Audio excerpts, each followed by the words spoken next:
नमस्कार दोस्तों, आप सुन रहे हैं AKS radio 90.4 FM RJ Sonam के साथ।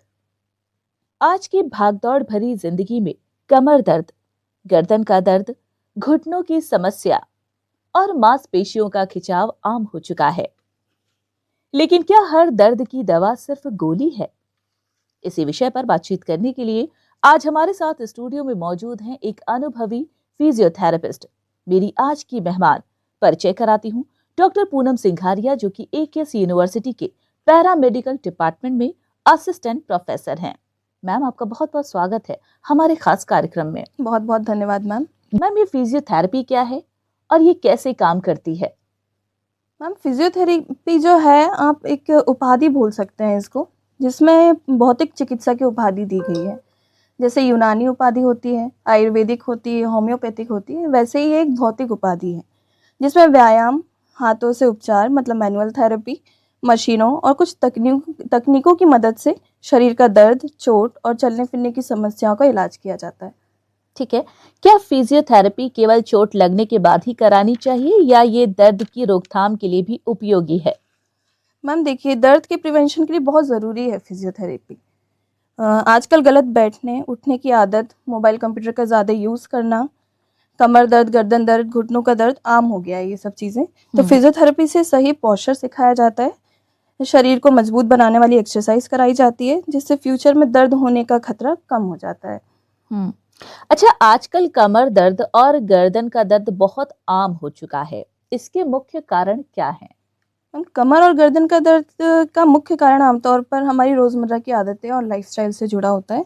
जैसे बैठने उठने का गलत तरीका, गलत पोस्चर, जैसे हम झुककर बैठते हैं, मोबाइल नीचे देखकर चलाते हैं या चेयर पर सपोर्ट ना लेते हैं बैठते समय, तो लंबे समय तक एक ही पोजीशन में बैठे रह जाना, घंटों तक कंप्यूटर मोबाइल चलाना, बिना ब्रेक के बैठकर काम करना, इससे मांसपेशियों में जकड़न और दर्द हो जाता है। चलिए, इसी पर एक सवाल बनता है, जैसा कि अभी अभी आपने जिक्र किया, और सवाल ये है कि क्या लंबे समय तक मोबाइल या लैपटॉप इस्तेमाल करने से होने वाले दर्द, जैसा कि अभी आपने कहा, इसमें फिजियोथेरेपी मददगार है? जी हाँ, बहुत मददगार होती है। जैसे मोबाइल देखते हैं, लैपटॉप पर गलत पोस्चर में अपन बैठते हैं तो गर्दन में, कंधों पर और कमर में ज़्यादा प्रेशर पड़ता है। इससे अक्सर पोस्चर रिलेटेड पेन आता है, इसी को पोस्चर रिलेटेड पेन कहा जाता है। और इसमें फिजियोथेरेपी सही पोस्चर सिखाती है आपको, कैसे उठना है, कैसे बैठना है। मोबाइल लैपटॉप देखने का सही तरीका बताया जाता है, एक्सरसाइज करवाई जाती है, गर्दन और कमर की स्ट्रेचिंग, मसल मजबूत करने वाली एक्सरसाइजेस, जिससे दर्द धीरे धीरे कम हो जाता है। ठीक है। अच्छा, घुटनों के दर्द में क्या हर बार ऑपरेशन ही समाधान है या फिजियोथेरेपी से भी राहत मिल सकती है? मैम, फिजियोथेरेपी से बहुत राहत मिल सकती है। ज़रूरी नहीं कि हर बार अपन एक ऑपरेशन व्यू में ही जाएं। इससे अपन घुटनों के दर्द में हर बार ऑपरेशन ज़रूरी नहीं होता है।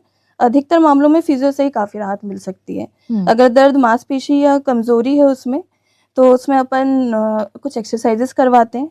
जैसे घुटनों में अर्थराइटिस हो जाता है, तो गलत उठने बैठने का जो आदत होती है अपनी, या तरीका होता है ना, या स्ट्रेन आ जाता है, तो ऐसे में अपन सिर्फ फिजियोथेरेपी करवाते हैं। ऐसे में अपन एकदम से सर्जिकल प्रोसीजर में नहीं जाते। फिजियो दर्द और सूजन कम करती है, मसल्स को मजबूत बनाती है, जैसे थाई मसल्स को मजबूत करती है। इसमें घुटनों में दबाव कम पड़ता है, तो प्रेशर कम जाता है और दर्द कम होता है फिर। ठीक है, अगला सवाल, स्पोर्ट्स इंजरी यानी खेलते समय लगी चोट में फिजियोथेरेपी की क्या भूमिका होती है? फिजियोथेरेपी का जो रोल है स्पोर्ट्स इंजरी में बहुत महत्वपूर्ण है मैम।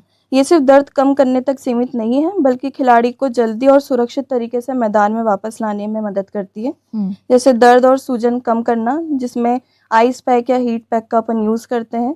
इलेक्ट्रोथेरेपी से अपन दर्द कम कर सकते हैं। इलेक्ट्रोथेरेपी में अपने पास मशीन्स आ जाती हैं, जैसे अल्ट्रासाउंड हो जाता है। इलेक्ट्रोथेरेपी में टेंस मशीन आ जाती है। तो ये सब हम देके स्पोर्ट्स इंजरी में थोड़ा सा रिहैबिलिटेशन का काम करते हैं, जिससे दर्द और स्वेलिंग जो होती है वो कम होती है। ठीक है। अच्छा, स्ट्रोक या लकवा जिसे कहते हैं, इनके मरीजों के लिए फिजियोथेरेपी कितनी जरूरी है? मैम, स्ट्रोक में जैसे लकवा लग जाता है तो मरीजों के लिए बहुत ज़रूरी है फिजियोथेरेपी। बहुत शुरुआती होती है, क्योंकि ये शरीर की खोई हुई ताकत, चलने फिरने की क्षमता और डेली काम करने की क्षमता वापस लाने में मदद करती है।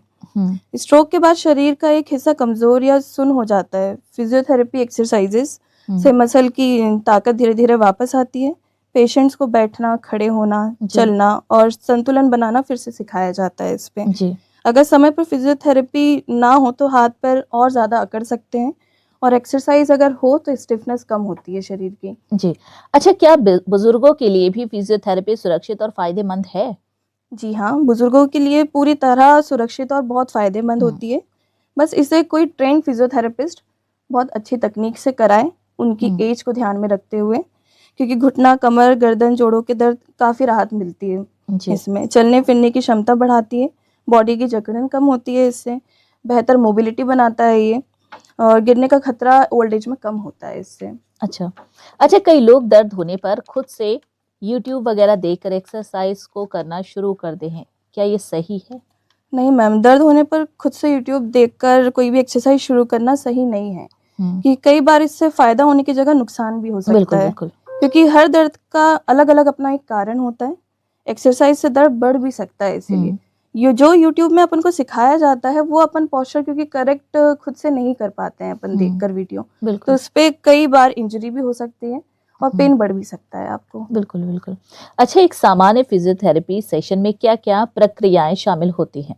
मैम, एक सामान्य फिजियोथेरेपी सेशन में मरीज की कंडीशन देख के हम अलग अलग स्टेप्स लेते हैं, जिसमें बहुत सारी प्रक्रिया होती हैं। आमतौर पर फर्स्ट जो होता है वो हमारा असेसमेंट होता है। असेसमेंट में हम पेशेंट की अच्छे से जांच करते हैं एक्चुअल में कि उसको दर्द कहाँ है, कब से है ना, इसकी स्ट्रेंथ क्या है, जकड़न किस लेवल पे है उस पे, तो उसी हिसाब से फिर हम उनका एक पूरा ट्रीटमेंट प्लान डिसाइड करते हैं।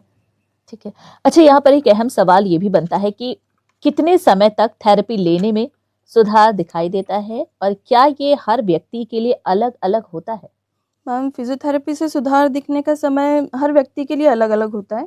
ये पूरी तरह मतलब उम्र भी देखी जाती है, इसमें बीमारी भी देखी जाती है, क्या समस्या है पेशेंट को, उनकी एज क्या है, वो डेली लाइफ अपना कैसे व्यतीत करते हैं, जैसे रेगुलर एक्सरसाइज कर रहे हैं या नहीं कर रहे हैं, उन सब चीज़ों पर निर्भर करता है ये सब चीज़ें।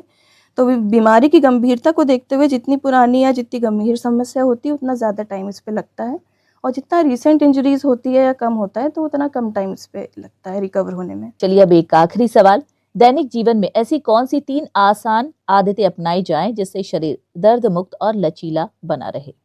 हम डेली एक्सरसाइजेस करना हर एक व्यक्ति के लिए बहुत इंपॉर्टेंट है, क्योंकि आजकल जो इतनी थकावट जो ज़िंदगी हो चुकी है, जितनी हेक्टिक ज़िंदगी हो चुकी है अपन लोगों की सुबह से रात तक, तो कुछ टाइम अपन को अपने लिए निकालना बहुत ज़रूरी है, जिससे अपन अपने शरीर पे थोड़ा सा टाइम दे पाएँ, उसको और अच्छा बना पाएँ। तो पहले तो मैं कहूँगी कि डेली हल्की स्ट्रेचिंग करें, डेली अपने आप को 10 से 15 मिनट दें, जिससे खासकर गर्दन की, कमर की और कंधों की, पैरों की स्ट्रेचिंग करें, जिससे आपकी बॉडी जो है वो फ्लेक्सिबल रहे। सेकंड जो है, आप अपने पोस्चर पे ध्यान दीजिए। पोस्चर में हमेशा ये देखिए कि झुककर ना बैठें, मोबाइल लैपटॉप बहुत झुककर ना चलाएं।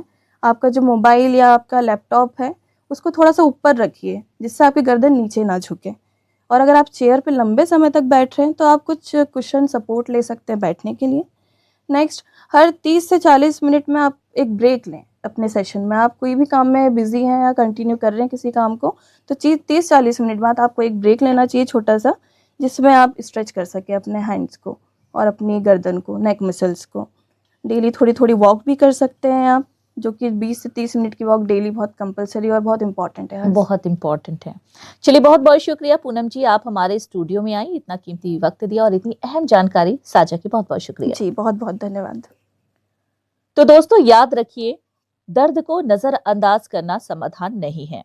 समय पर सही उपचार और नियमित व्यायाम ही स्वस्थ जीवन की कुंजी है। तो आज के इस खास कार्यक्रम में मेरे साथ इतना ही। मुझे दीजिए इजाजत, फिर मिलूंगी नए विषय के साथ। तब तक के लिए नमस्कार।